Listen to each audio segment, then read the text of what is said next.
So we have some things to get into. Brinity made an appearance on the Today Show looking real lovey-dovey, hugging up on each other, touching up on, can't keep their hands off each other. Okay, in Kenzie's Call Her Daddy interview, a lot of things were said in that interview.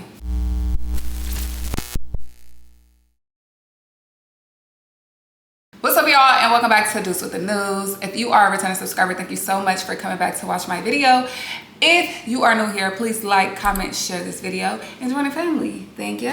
So today, y'all, is a Duce with the News episode, Love Island post-villa edition. We got some shit to talk about. Brinity made their first appearance, okay? One thing I can say about these Islanders, the final 4 couples, they are taking their time to acclimate themselves into the real world and be on social media. And it's like no other season, honestly. Last season, the final 4 got out and was instantly on live. Okay, I'm talking about instantly. So this is definitely a different type of vibe. I don't know if it's like Love Island PR or they own PR is telling them to, like, you know, chill out, wait to get online and live and all these things, but everybody is really keeping everything close to their chest, as they should, because I feel like this year the fans are a lot more parasocial. And coming off of last year, that's crazy to say. But let's get into Bryce and Trinity's Today Show interview. Okay, so they said that it's been a little overwhelming since being out the villa and, you know, they're getting used to real life. Trinity said something like even seeing people walk past or walk by or walk is different because they was in the villa so long with only a handful of people. Trinity says what made her stick it through with Bryce was the conversations they had and realizing it was more to him than meets the eye. Of course, she found him attractive and smart, but the conversations is how she knew they were compatible.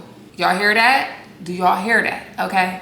She said because of that compatibility, she didn't feel the need to talk to other people like how one would date in the real world. Bryce said he understands the age gap combo is a sensitive topic, but after speaking with Trinity, he felt she was the most mature person in the villa and very intelligent, so that the age gap disappeared in his mind. You know, I think ultimately, after, you know, talking to her for so long, I realized, in my opinion, she was the most mature person on the show, and I felt like so comfortable with her, and like our laughter, she understood like her level of comedy and everything just showed like she was just like so intelligent and like so beyond her age that like the age gap ended up just like completely disappearing in my mind. And let's speak on the age gap real quick, because some of your age difference for some people may be a lot, but some of y'all favorite people in these worlds have the biggest age gap, i.e. Beyonce and Jay-Z.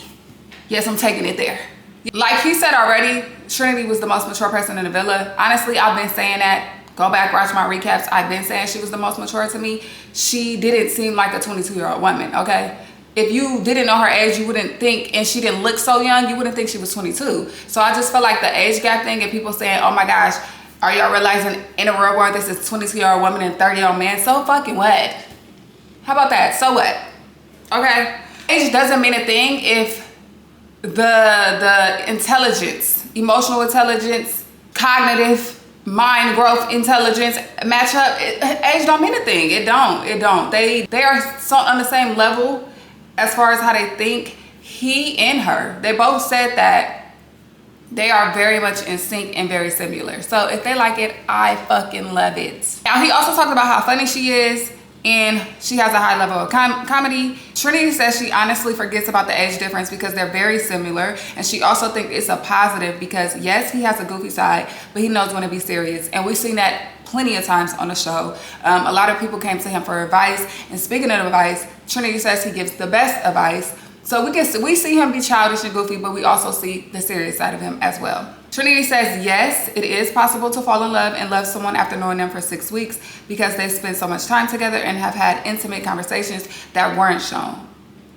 She speaks to how in sync they are, and she said genuinely a lot. Okay, y'all know that genuinely, honestly, like that's definitely her stems for me. The correspondent that was interviewing them said, we've been watching you guys through the monitor while setting up, and you guys have been all over each other, and you can tell that you really have chemistry or are really into each other. So the fact that you can see the shit, because me watching the interview, I can also see it. They were holding hands. I'm talking about like this, and Trinity arm was looped through his too, the other arm. You can't keep your hands off a nigga. You fuck with him, for real. It's not just a TV thing, y'all. And that's not me saying that to try to convince y'all of anything, because honestly, I don't give a fuck to convince y'all of a fuck thing. But that's just me saying it to, you know, point it out. Like, if anybody had their doubts on how this would work outside of the villa, it's working. And they clearly really like each other, love each other. She said Virginia ain't seeing her for too much longer, but she wants to explore LA more to see how she likes it. Regardless, she wants to be wherever Bryce is. This is like my first time out, like being outside of Virginia, like in LA and like being around.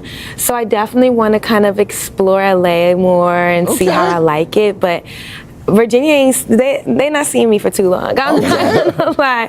I'm not gonna be there for too long. But I definitely want to be wherever Bryce is, that's for sure. Like, I don't like being away from him. I get like a little separation anxiety. Bryce says he also gets separation anxiety when apart from her, even when it's just to run an errand. That was really cute. And then lastly, one thing I noticed is that they both couldn't stop looking at each other, that they kept turning to look at each other. And when Bryce was talking, he was just staring in her eyes the whole time. Couldn't keep their hands off each other. Like I said, they look like two people who are really smitten and really love each other. And I can't wait to see where their journey turns out. Like I said, they are barely feeding us at all on social media. We don't know what's coming next. We heard about the Today Show interview from the Today Show people. They are keeping things tight to their chest, which I don't blame. The fans are fucking bonkers, even more bonkers this season. Like, some of y'all really do need to be in the little room with the white padded walls. No shade. Like, it's too much. Take a break. Okay, now let's get into Kenzie's Call Her Daddy interview. Y'all know I don't really watch Alex Cooper, not gonna lie. I don't really watch her interviews. But I did want to see Kenzie's point of view, because Kenzie, I started to warm up to her later on, even though she irritated me a little bit. I didn't dislike her. So I wanted to hear her point of view, because she had a vital role on Love Island, okay? A whole bunch of mess, a whole bunch of contradictions. So I wanted to see what she was about. Now, she said leaving the villa, she feels amazing, and that she didn't expect to get all the attention that she has. She said that she was shocked to see that she was compared to Sincere. And I can see why she would think that, but watching the show, and hopefully when she watch it back, she says she hasn't watched it yet, but when she watch it back, she can see why the viewers would think that way, because baby, that's exactly how it looked. Not as bad, because you wasn't technically lying, but it was giving Sincere's little sister for sure. She also said that the hate comments towards Dylan was hurtful, and it also hurt him as well. Okay, all right. Now, one thing I didn't really get, and I don't really believe, is that she said she never seen Love Island before, and she only watched like a season of UK. I don't believe that, mainly because during this interview, she referenced a lot of past Islanders and shit that happened on the show, i.e. the heart rate challenge. So I'm like, as a person who never watched the show, you would never know about these couples, their lore, or these challenges. So, Kenzie, girl, please. Now, I can understand you probably didn't watch it all the way through, or you didn't finish the season, you watched it some, but you know what the fuck, like, you've seen Love Island. Like, you've seen episodes. Like, please be for real. So she did get her boobs done. I didn't realize that her boobs was fake. I don't know if I wasn't just really paying attention to them like that, but I didn't realize that. But she said it was not for Love Island. She also didn't cut her hair into bangs for Love Island. She had took a break from school because she didn't pass a test. She got like 0.4% wrong. And that's when she just kind of started doing things for herself. Of course, y'all know her type was dark hair. She still says that her type is dark hair, and she's always been a relationship girl, but she got her heart broke really bad, and then she was off that. She also said she never wants to be a roster girl. Well, she don't think she ever wants to be a roster girl ever again. Clearly, she don't know how to manage it. We've seen that. Now, Kenzie said Zach telling her that she's not into blondes. That didn't mess up her confidence, but she referenced Charlie being into blondes, so she thought it would be the same thing. Girl, what? Please. Like, one thing that stood out to me, because she said it was natural to compare herself to the other ladies in there, especially because initially going in, nobody was really fucking with her. Like, I ain't gonna lie, Kenzie had motion, but her motion didn't come until a couple episodes in, okay? She spoke about Corbin in a very sexual manner, even still, post-Villa, doing what she do exclusive with Dylan. Like, you could almost see the stars in her eyes when talking about Corbin. She kept saying he was hot. She said he's a really good person. And I just was noticing how she really she's talked about him like she had them same feelings for him, and that's just funny as fuck because I see her gallivanting around with with Dylan outside in LA and everything. I think she's back in Georgia now, but I was just like, what the fuck? Like, okay. She did say that all the girls were girls. I like that. She, as far as I know, she didn't speak down on none of the girls. She did tell her side of the story as far as things with the ladies, the Melanie and Corbin thing. She talked about that a little. We're gonna get into that in a second. But she did say all the girls are girls. She said she really did like Caleb and that Caleb was fine. And she wished that they connection was a lot more deeper and he opened up a lot more sooner than he did, because she said the clip we seen during movie night was like the only conversation, their first conversation that was like that deep, and where she felt like he was, you know, he was showing himself a little bit more. She also said she didn't understand why Caleb was really upset that she was still exploring Corbin, because she told him that she was still, you know, building that connection, which she did. She also called Melanie her best friend a lot. She said Melanie was her best friend, but Melanie would pull Trinity and Anaya for chats, and it's only so many hours in a day. You can only pull so many people a day, that she would have to go and pull like other girls, i.e. So. And she also said she seen So was having a really hard time. She was crying a lot, and she wanted to support her and, you know, let her know that somebody is there for her. Now, the conversation she had with Melanie, she said she had a conversation with Melanie about the bed challenge, and Melanie said she did not know she was kissing Sincere or Corbin.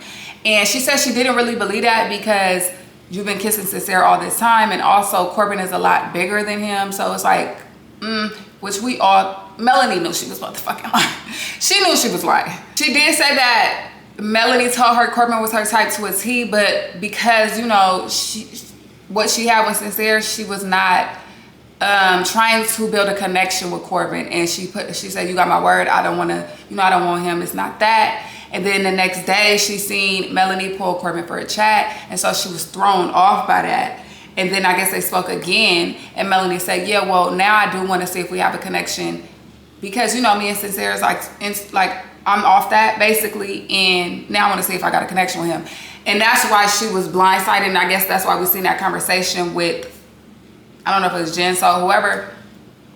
And a lot of people feel like Kenzie is vindicated in that point. For me, I think it's not, because feelings do change in that villa. Just like your feelings change moments for moments with these niggas, Caleb and Corbin, for example, Melanie should be able to have that right too. Okay, yeah, in this moment, me and my nigga good. I didn't want to talk to Corbin. I didn't want to give that any light. But now me and Sincere, I don't know if I want to deal with that no more. We still in this villa. I still have options. I'm going to explore my options. So I don't feel like Kenzie was vindicated. I don't. I still feel like she was being contradictory, and it was wrong when everybody else did it, but right when she did it. So no vindication for that for me. Now, she said that she felt like her talking to Sol did cause a little tension between her and Melanie, but she felt like Sol needed somebody. And then Alex asked her, like, do you think there was like an unspoken word that if you was friends with Sol, then you would be kind of going against Melanie? And she said she don't believe that was the thing. She don't think that was an issue. That was the dynamic of it. She asked her if she felt like Sol was being treated unfairly, and she said, I don't think it was that. I think she was just really having a hard time in there. She also said Melanie was her support system a lot in there, and she said she really loved her. Like, she really did praise Melanie in their friendship. She gave her a prop. She said Melanie is a really good person, and she deserved nothing but love. The secret kiss between her and Corbin in a room, she said they didn't want to tell anybody because they didn't want the house to blow up. And also, like, the secret forbiddenness of it made Corbin a little more hot. What the fuck? That, I didn't like that. Like, you didn't want the house to blow up behind your actions is bullshit. Now, with her interest with Zal, her connection with Gaul, she says that initially she didn't have an attraction to Gaul. But she did say him saying she was 24 was too young was like, a turn off or whatever. She said Dylan was validating his feelings and being upset about her trying to talk to God because they did have a deep connection. I mean, a deep conversation earlier that day, which we all said she was out of pocket. She was running game. She was definitely running game, which a lot of people look down upon. Especially, I think it was really because it was so late in the game. Like, you almost to the end, literally, and you still exploring, still running game. That's what made it like, I I don't think her exploring was the issue. I think it was the fact that she did it continuously into the last week, like, you know, or almost the last week. It's just like, girl, what the fuck you doing? For real. What are you doing? Now, her reaction to movie night was like, fuck. That she said she had a bad reaction to her clips during movie night, and she said Caleb had every reason to feel away. She said that Kata telling her it was like giving sincere made her cry. She literally cried in the shower. And it is what it is, because that's really what it was given. But she said the difference between her and Sincere was like she wasn't lying to her friends or anybody, and she didn't give any other guys like pet names, whatever.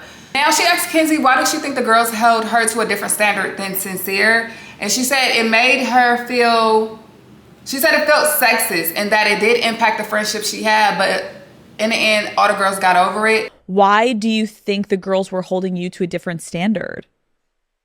I don't know why the girls were holding me to a different standard than Sincere. It, especially like after getting out, it does feel like sexist almost, because I'm like, I'm not a male, and it's like I can't move like them.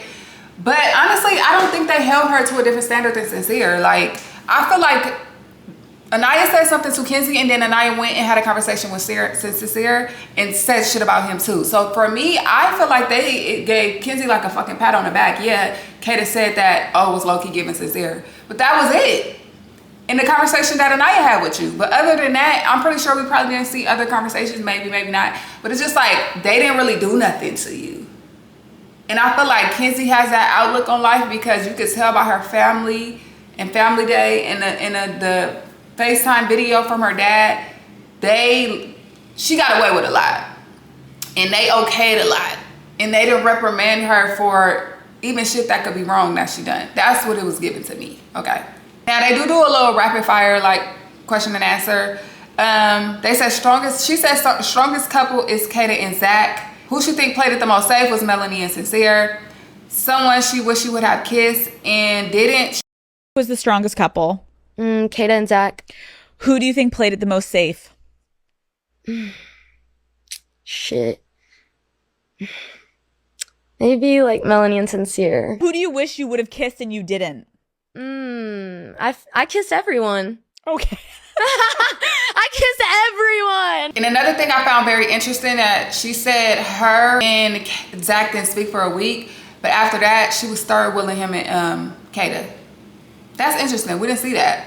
Once again, she says that Melanie deserves everything in the world and that Sincere is a good person. She also says she was at the fire pit the whole time during the TT and Trinity fight. I don't know why y'all thought they wasn't like, I'm sorry, but no camera work or editing would be able to erase a full fight. Like, it wouldn't. It just wouldn't. She don't agree with Trinity calling Zach and Kata's thing a situationship. Zach just wants to ask her out the villa. Of course she doesn't agree because Dylan did the same thing with her. They are exclusive as well. So if she was to agree that Zeta was a situationship, she would have to agree that her and Dylan are also in a situationship. She don't want to do that. Now she says she don't know what the beef is with Parmita. We don't either. Like, girl, you got the man. What the fuck is the problem? She said TT was hurt that her and Casey, that people were surprised that her and Casey wasn't in the bottom. And that's why she think she won't be friends with people outside the villa. The live situation. She said that in the back of Soul's live, her and Jaden was having a conversation, and she was just saying that she felt like Melanie got a lot of, she feels like Melanie got a lot of screen time, and that was it. It was like no other shit talking. But honestly, Melanie got as much screen time as Kenzie. Like, everybody had their day for real. Honestly, I think they did pretty well with giving everybody screen time. Besides Casey and Tierra. I ain't gonna lie, they didn't get that much. But I feel like the cast of people don't really get that much unless you're really with somebody who's actually doing something. And because Casey is a boy, they don't really focus on a man unless you tied to a top girl. This is Girls Island. Like, this Girls Island, low-key. Like, it really is. It's about the ladies. She says she is not just a blonde girl who worried about sex. I can't tell, but that she wants to be an influencer and still do nursing, and is thinking about moving to LA, or wants to move to LA. Of course, all the Islanders get off the show and want to move to LA. What are your thoughts about this interview and Brinity's interview? And are you waiting for the Islanders to drop some more interviews, podcasts, shit, Instagram stories, TikToks, alive, anything, let me know. Drop it in the comments below. If you made it to the end of this video, please drop a purple heart below. And I'll see you guys next time. Bye, y'all.